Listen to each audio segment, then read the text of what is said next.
ಎಲ್ಲ ನನ್ನ ವೀಕ್ಷಕರಿಗೆ ನನ್ನ ನಮಸ್ಕಾರ. ಎಲ್ಲರೂ ಕ್ಷೇಮವಾಗಿದ್ದೀರಾ ಎಂದು ಭಾವಿಸುತ್ತಿದ್ದೇನೆ. ಬನ್ನಿ ಇವತ್ತಿನ ವಿಡಿಯೋ ಶುರು ಮಾಡೋಣ. ಎಲ್ಲ ವೀಕ್ಷಕರಿಗೂ ಗೊತ್ತಿರುವ ಹಾಗೆ ಇರಾನ್ ಮತ್ತು ಇಸ್ರೇಲ್ ಮಧ್ಯೆ ಒಂದು ದೊಡ್ಡ ಸಂಘರ್ಷ ಯುದ್ಧ ನಡೆಯುತ್ತಿದೆ. ಅದು ಯಾವಾಗ ಮುಗಿಯುತ್ತದೆ ಎಂಬುದು ಒಂದು ದೊಡ್ಡ ಕ್ವಶನ್ ಆಗಿ ಉಳಿದಿದೆ ಎಲ್ಲರ ತಲೆಯಲ್ಲೂ. ಯಾಕೆಂದರೆ ತಮಗೆ ಗೊತ್ತಾಗಿದೆ, LPG ಅಭಾವದಿಂದ ಮನೆಯಲ್ಲಿ ಅಡಿಗೆ ಮಾಡಲಿಕ್ಕೆ ಕೂಡ ಒಂದು ಕಷ್ಟ ಆಗಿರುವಂತಹ ಸನ್ನಿವೇಶ ನಾವು ಎದುರಿಸುತ್ತಿದ್ದೇವೆ. ಆದರೆ ಯುದ್ಧ ಯಾವಾಗ ಮುಗಿಯುತ್ತೆ ಎಂಬುದು ನಮಗೆ ಉತ್ತರ ಸಿಗದ ಪ್ರಶ್ನೆಯಾಗಿದೆ. ಮತ್ತು ಹಾಗೆಯೇ ತಮ್ಮೆಲ್ಲರಿಗೂ LPG ಗ್ಯಾಸ್ ಯಾರೆಲ್ಲ ಬಳಕೆ ಮಾಡುತ್ತಿದ್ದೀರಿ, ಕೇಂದ್ರ ಸರ್ಕಾರದಿಂದ ಒಂದು ಮಹತ್ವದ ಒಂದು ಬಿಗ್ ಅಪ್ಡೇಟ್ ಜಾರಿಯಾಗಿದೆ. ಅದೇನು ಅಂತ ನಾನು ನಿಮಗೆ ಈ ವಿಡಿಯೋದಲ್ಲಿ ತಮ್ಮೆಲ್ಲರಿಗೂ ತಿಳಿಸಿಕೊಡುತ್ತೇನೆ. ಯಾರೆಲ್ಲ ನನ್ನ ಅಕ್ಕ ತಾಯಂದಿರು ಈ ವಿಡಿಯೋ ನೋಡುತ್ತಿದ್ದೀರಾ, ದಯವಿಟ್ಟು ವಿಡಿಯೋನ ಸ್ಟಾರ್ಟಿಂಗಿಂದ ಕೊನೆ ತನಕ ನೋಡಿ. ಮಹಿಳೆಯರಿಗೆ ಈ ಒಂದು ವಿಷಯ ತುಂಬ ಇಂಪಾರ್ಟೆಂಟ್ ಆಗಿದೆ. ಮನೆಯಲ್ಲಿ ಗ್ಯಾಸ್ ಇಲ್ಲದೆ, ಸಿಲಿಂಡರ್ ಇಲ್ಲದೆ ಒಂದು ದೊಡ್ಡ ತೊಂದರೆಯನ್ನು ಎದುರಿಸ್ತಿದ್ದೀರಾ. ಮತ್ತು ಹಾಗೆಯೇ ಹೋಟೆಲ್ ಮಾಲೀಕರಿಗೆ ಅಂತೂ ಈ ಒಂದು ವಿಡಿಯೋ ತುಂಬ ಮಹತ್ವದ ವಿಡಿಯೋ ಆಗಿದೆ. ಯಾರೆಲ್ಲ LPG ಗ್ಯಾಸ್ ಬಳಸ್ತಿದ್ದೀರೋ, ಸರ್ಕಾರದಿಂದ ಒಂದು ಆದೇಶ ಬಂದಿದೆ. ತಾವೇನಾದರೂ ಒಂದು LPG ಗ್ಯಾಸನ್ನು ಬುಕ್ ಮಾಡಿತ್ತು ಅಂದರೆ ನಿಮಗೆ ಅದು ಸಿಗುತ್ತೆ. ಆದರೆ ಅದು ಬುಕ್ ಮಾಡಿದ ನಂತರ ನೀವು 30 ದಿನಗಳ ಗ್ಯಾಪ್ ಕೊಟ್ಟು ನೆಕ್ಸ್ಟ್ ಒಂದು ಗ್ಯಾಸ್ನ ಖರೀದಿಸಬೇಕಾಗುತ್ತದೆ.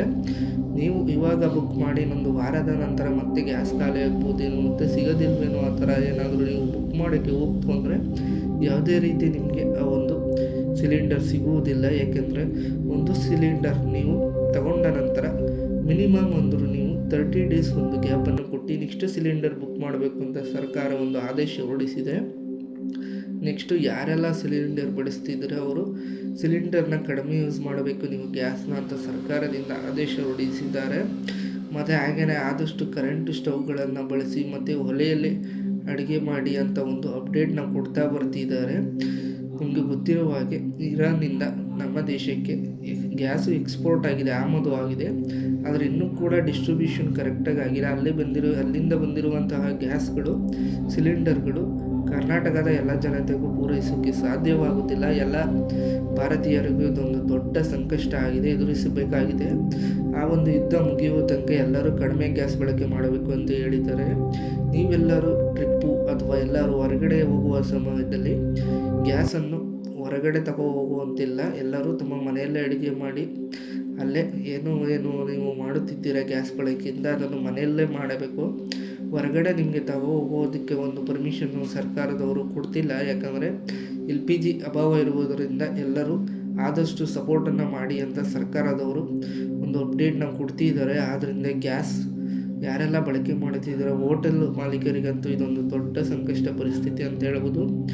ವೀಕ್ಷಕರೇ, ತಮ್ಮೆಲ್ಲರಿಗೂ ತಿಳಿದಿರುವಂತೆ ಸಿಲಿಂಡರ್ ಬೆಲೆ ಸರ್ಕಾರದಿಂದ ಏರಿಕೆಯಾಗಿದೆ. ನೀವೇನಾದರೂ ಬ್ಲಾಕಲ್ಲಿ ಸಿಲಿಂಡರ್ ಸಿಗ್ತಾ ಇಲ್ವಲ್ಲ ಅಂತ ಹೋಟೆಲ್ ಮಾಲೀಕರಾಗಿರ್ಬೋದು ಅಥವಾ ಜನಸಾಮಾನ್ಯರು ಏನಾದರೂ ಹೊರಗಡೆ ಏನಾದರೂ ಸಿಲಿಂಡರನ್ನು ಪರ್ಚೇಸ್ ಮಾಡಿದ್ದಾಗಿ ಮತ್ತು ಬ್ಲಾಕಲ್ಲಿ ಏನಾದರೂ ತಗೊಂಡಿರೋ ವಿಷಯ ಸರ್ಕಾರಕ್ಕೆ ತಿಳಿದು ಬಂದರೆ ಅವರ ಮೇಲೆ ಕೇಸ್ ಫೈಲ್ ಮಾಡುವುದಾಗಿ ಸರ್ಕಾರ ಒಂದು ಆದೇಶ ಹೊರಡಿಸಿದ್ದಾರೆ. ಆದ್ದರಿಂದ ನೀವೆಲ್ಲೂ ಬ್ಲಾಕಲ್ಲಿ ಸಿಲಿಂಡರ್ ತಗೊಳ್ಳೋದಾಗಿರ್ಬೋದು, ಮಾರೋದಾಗಿರ್ಬೋದು, ಆ ಥರ ಏನು ಮಾಡೋಕ್ಕೆ ಹೋಗಬೇಡಿ.